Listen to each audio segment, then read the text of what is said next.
नमस्कार बच्चों, मैं आज सिद्धि हिंदी विद्यालय से आप और अभिभावकों का हार्दिक स्वागत करता हूं।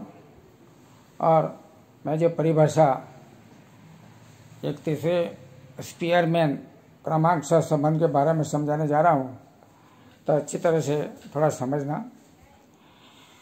स्पीयरमैन और काल्पियंस विधि दोनों समान है, लेकिन कभी कभी संख्यात्मक जो विधि हो तो काल्पियंस की विधि का उपयोग होता है, लेकिन कभी धंधाकीय हो, औद्योगिक हो, सामाजिक विज्ञान टाइप का हो, ऐसी कुछ परिस्थितियों में काल्पियंस विधि का उपयोग नहीं होता है, क्योंकि इसमें स्पीयरमैन जो क्रमांक सहसंबंध है उसकी विधि गुणधर्म के आधार पर इसको समझाना पड़ता है, इस विधि को। जैसे कि गुणधर्म में कभी सुंदरता, प्रामाणिकता, कौशल्य, संगीत, वक्तृत्व स्पर्धा, ऐसे प्रोग्राम हो, उसमें इस परिस्थितियों में गुणधर्म के आधार पर इसका क्रमांक दिया जाता है, तो काल्पियंस विधि का उपयोग नहीं होता है। वैसे तो काल्पियंस विधि और स्पीयरमैन विधि क्रमांक सब एक ही है, लेकिन इसमें क्रमांक दिया जाता है, उसमें ऐसे एग्जाम्पल करते हैं।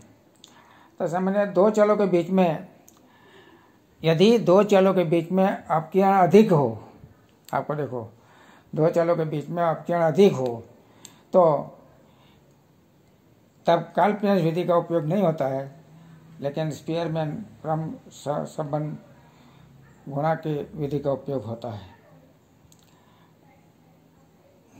क्योंकि काल्पियंस विधि सहसंबंध की अपेक्षा से क्रमांक सहसंबंध अधिक स्थिर है। अभी इसको गणना करना हो तो क्रमांक सहसंबंध स्पीयरमैन का ज्ञात करने का जो सूत्र है, ये सूत्र है R बराबर 1 - 6 सिग्मा डी स्क्वायर बटे में n इंटू एंट्रा स्क्वायर -1 कोष्टक में। ये इनका सूत्र है। जहाँ x के आधा क्रम हो तो Rx1, Rx2, Rxn तक, y का आधार पर क्रम हो तो RY1, RY2, RY3 dot RYN तक, YN तक। तो इसमें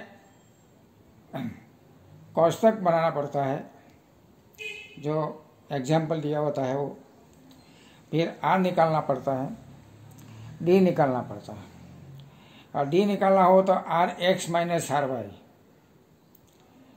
जहाँ x और y का क्रमांकों का अंतर, सिग्मा डी स्क्वायर निकालना पड़ता है, x और y के क्रमांक का अंतर का वर्ग का योग, ये सिग्मा डी का स्क्वायर आता है। तो इस तरह से आपका स्पीयरमैन का जो एग्जाम्पल है, विधि है, ये काल्पियंस से अधिक उपयोगी है और एक समान नहीं होती है। यदि n प्राकृतिक संख्या द्वारा क्रमबद्ध में हो तो स्पीयरमैन की विधि का मान दोनों का मान एक समान नहीं होता है। Thank you.